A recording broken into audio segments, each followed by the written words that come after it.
this week, I wanted to address the comments that a few people wrote on one of my Facebook posts. So a few weeks back, I posted this. I said, what do you feel you are the most confused about in terms of building your business? Most wellness entrepreneurs are amazing at what they offer, but when it comes to building their businesses, they feel a little lost and frustrated. I'm in the process of doing some market research, and I would be so grateful to hear your thoughts. What are you most stressed about or you need more support in as you grow your wellness business? So I posted that. And I am doing a little market research to help me decide what a new lead magnet should be. And I also just want to know what my audience needs are. What do they need? And a few people answered, so I thought I would address them in this episode today, because I know that whatever these women posted about in terms of the areas that they're struggling with as they build their businesses, I know that many of you who are listening will be able to relate, and maybe you're struggling in this area as well. So I know it will be helpful. So Darla wrote this in the comments. She says, honestly, it's knowing the breakdown of what to do specifically. Like, I know we need a website, but what are all the moving parts of a website? We want to record courses, but what are all the parts of doing that? Like, how do we edit? I feel confident in terms of what to offer in content, but how do we say it? Oh, and what about worksheets? It's the detailed pieces that I seem to overlook or I really just don't understand. Okay, amazing, right? And then I should also mention that a few people replied to Darla's comment saying that they felt the exact same way. So look, it's true. As entrepreneurs, we wear a lot of hats, and getting to your first $100,000 in your business is where all the blood, sweat, and tears comes in, because at that stage, you are wearing most of the hats. And Darla she's a certified life coach. She got certified as a life coach. And of course, after she got her certification, she's super stoked, super excited about starting her business. But then it gets pretty overwhelming pretty quickly with all the moving parts, as she said. So if we want to avoid burnout, avoid confusion and frustration, and make the process of starting and getting our businesses off the ground with as little stress as possible, we have to stop bumping into all the trees and look at the journey from a bird's eye view. Okay, so Darla's mind is thinking, okay, a website. What are all the moving parts of a website? Boom, she hits a tree. And then her brain's like, oh, right. And then the courses and the course material. And where do I even begin with that? And boom, she hits another tree. And then there's content and there's social media and getting our message out there and worksheets. And boom, boom, boom, boom, she's hitting all the trees. So what I want to do is I want to swoop in there like a bird and bring her up above the tree line so she can take a look at her journey from above, right? The bird's eye view. And that will also help her to take a moment, take a breath, pause, and stop all the chaos that our brains like to create, right? Here's the other thing about bumping into all those trees. She's not getting anywhere, right? You know those fun houses you walk into at amusement parks and there's a room within the fun house maze that has all those big bags hanging from the ceiling? Like they literally look like a bunch of big punching bags hanging down from the ceiling. And as you walk through them, you're trying to avoid getting hit, but then you get hit and then they're swinging and bumping into you and they're heavy so that you kind of knock into more of the bags and then they're all swinging and you're stumbling and you're getting pummeled really from every direction trying to get through this thing. That's kind of what Darla was doing in her message, right? Like that's what her brain is doing. Your brain looks at all the things and it's like, it's getting knocked around. I can't do this. I don't know how to do that. What if I forget something? I'm not techie. When will I have the time? I'm a life coach, not a web designer. Like your brain's going to freak out because that's your brain's job, really. So I'm going to swoop in and we're going to take a look at this from a bird's eye view. Let's look at the journey to get through the forest, without a broken face. So we're going to choose one thing. We're going to choose to focus on one thing. But what makes the most sense to start with, right? Does it make the most sense to start with creating a course first before the website? Maybe. Or does it make the most sense to start with creating worksheets for your clients? I don't know. The answer is it depends. Is your course online or is it in person? Are the worksheets a part of the course material or are they going to be a lead magnet? It depends. And remember, there's no one size fits all when it comes to building your business. And that's good news. So I would want Darla to lay it all out for herself. What makes the most sense to focus on first? And then choose to focus on that one thing. If she wants to start working with clients as soon as possible and get them into her program, let's say her program is an in-person 8-week course and the worksheets are a part of the course material, then she might choose to not even worry about the website at this point and just focus on putting the course together. And once the course is structured, then she can create worksheets for that course. And once that's completed, she can start promoting the course and start, she can get to work, essentially. She doesn't necessarily need a website for that. And while she's running the course, then she could work on building the website, right? And then she'll be able to add testimonials to the website. And then she'll maybe have an even clearer idea on what her clients' needs are from running the program. So her copy and her messaging and her marketing will be more on point after having run the course before she even launched the website, right? That's one scenario. Or maybe her course is all online. Like there isn't an in-person type of program or there's no in-person element to the program. And maybe the majority of the content lives online, but she has a private Facebook group, for example, for all the members who join. And then she nurtures her group in that Facebook group.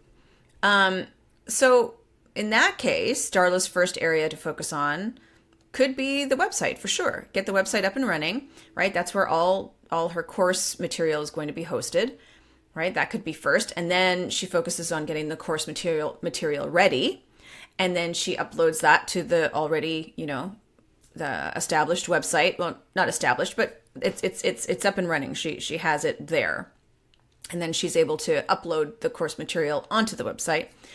And then maybe, again, the worksheets are a part of the material. So she works on the worksheets and then, people will be able to download them from the website, right? Again, another scenario. There is no right or wrong. It really depends on what your business looks like, where you want to take it, and what areas you feel you need to focus on first. Don't let anyone tell you, well, you have to have a website if you're going to build a business. That's not necessarily true, right? And when you lay it all out of the things that you want to do for your business, okay, I want a website, I want to create courses, I need some worksheets, I want to do a lead magnet, you will know what you want to work on or what you think you should be working on first or what the priority is, where you'll feel where you need to focus on first. Okay. The second guessing is your brain just trying to keep you safe, right? But I know it's trying to keep you safe, but in doing so, it will keep you stuck. So lay it all out. List all the things that you want to work on. Choose what needs to be taken care of first, and then work on that. And again, don't worry about what everybody else does. Well, my friend who's also a coach did this first, or I know this is how, they run their business. Do what makes sense for you, for your clients, and then it will make sense for your business. Okay. All right. Next, Jennifer wrote this. For me, I find it's getting the right messaging across to people to see the value in what I provide.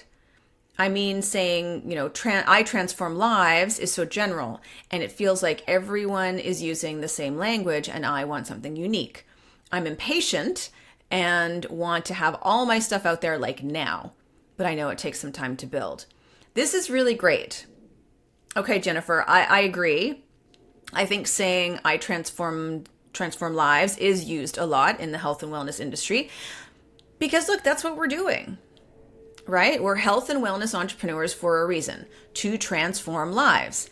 And I transform lives right? Let's say, me personally, I transform lives very differently than how Jennifer transforms lives, and which is very different from how Darla transforms lives, right? I transform lives. That little sentence is widely used, but every wellness entrepreneur is going to literally transform their clients' lives very differently, right?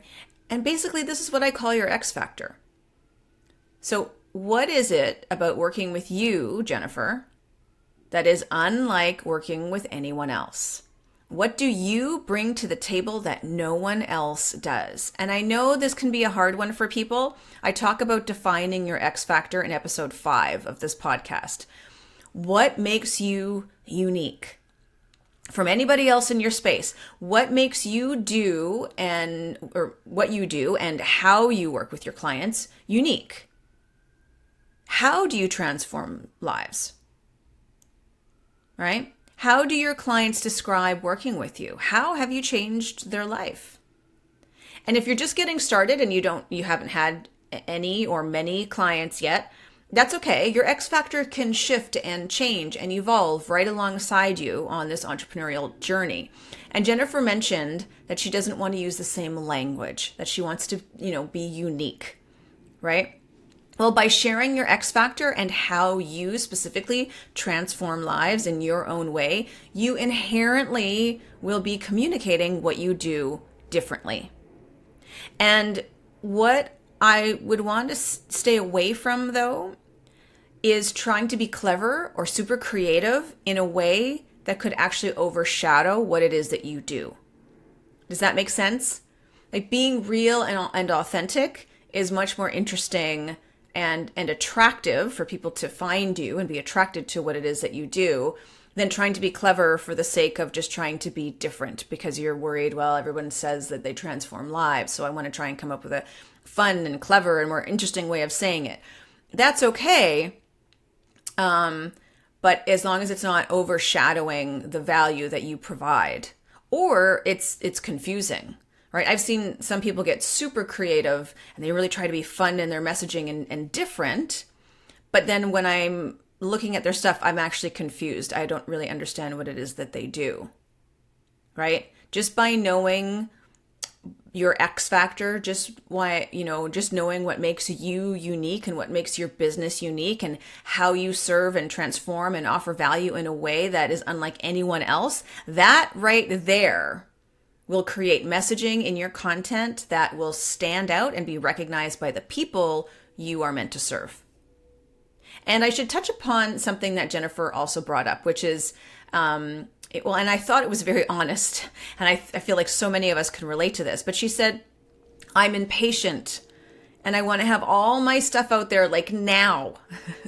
And I totally get it. And I still go through that. When I'm launching a new lead magnet or a new program, or I have a new masterclass I'm teaching, I'm working towards building, the numbers in my mastermind group. I'm like, why can't it all be in place now? Like, why can't it all be running smoothly now? Why can't this lead magnet be converting now? Why can't I have 100 people in my program like right now? Right? Many of us can relate to that. So here's the thing to remember. It's not really about the goal. It's about who you become as you work towards that goal. So Jennifer, who are you becoming as you work towards having all of your stuff out there, as you work towards spreading your message, as you work towards connecting with potential clients and signing up more clients and working with your current clients? Who are you becoming in that process? Because that is really what being an unstoppable entrepreneur is all about, right? And we've heard the quote that, it's the journey, not the destination, but it's true. And I want you to think about your transformation as an entrepreneur as you work towards building your business and how powerful that is, right? I am not the same person I was 13 years ago when we opened Anamaya Resort. I'm not the same person I was 7 years ago when I created my first online program for women. I'm not the same person. I'm not the same entrepreneur. I'm not the same woman. So yes, the impatience is real. It's no joke. I get it. But if I had a magic wand and I was like, poof, I was going to make it all happen for you right now, there would be so much that would be lost. And because of that, you might not actually be able to handle it. A big part of our growth journey is getting us ready for when things do really start to flow, when things that we visualize start to manifest. Right? So thank you for being so honest about that, Jennifer, because I know so many people who are listening right now can totally relate to that. I mean, I can as well, right? And the last comment I'll touch on today was by Alyssa. So Alyssa says, I think for me, it's the fear of the unknown. So many of us have passions, interests, and gifts that we want to share. The art of building a business feels like an entirely different skill set. Having a coach, a guide, and mentor to break the process into smaller pieces, offer tools, and the next steps is so valuable. I love that, Alyssa. Building a business is a different skill set, right? For example, if I ask one of my clients who's a massage therapist and a yoga teacher what she does, if somebody, if I ask or somebody came up to her and asked, hey, what do you do? Her answer is, I'm a massage therapist and a yoga teacher. She doesn't say I'm an entrepreneur. She went to school to be a massage therapist. She did a 200-hour yoga teacher training to become a certified yoga teacher, right? This whole building a business journey we got ourselves into is a whole other thing. That's why we need to focus on one step at a time, as I mentioned regarding Darla's comment. That's why we need to remind ourselves that our evolution as business builders happens in the work towards reaching our goals and in all the failures and in all the missteps and in all the lessons learned. Look, ladies, this entrepreneurship thing is challenging, right? And that's also why Alyssa mentioned how important it is to have a coach or a mentor or a guide to help you every step of the way. We can't do this on our own. That's exactly why I created my mastermind for wellness entrepreneurs, which Alyssa and Darla actually are members of. I created it because we all need the accountability. We all need that extra support and guidance when things get hard, because guess what?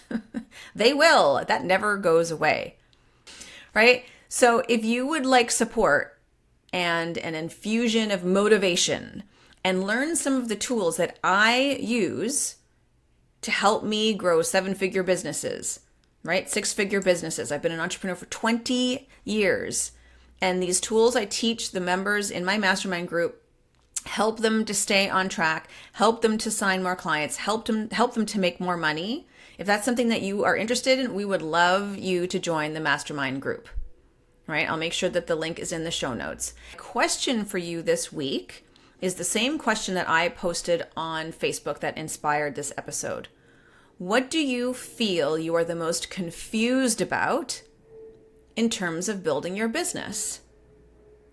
Just the act of gaining some clarity on that can help you shift your perspective, right? Can help change the way you think about it, how you prioritize it. And I'll say it again, join my mastermind. Right? Myself plus a whole group of women entrepreneurs will have your back, and we can help you unpack and understand all the confusing aspects about building a business, right? So the last thing I want is to leave you feeling stuck. All right. So have an amazing week, my friends. I look forward to connecting with you next time. Ciao for now.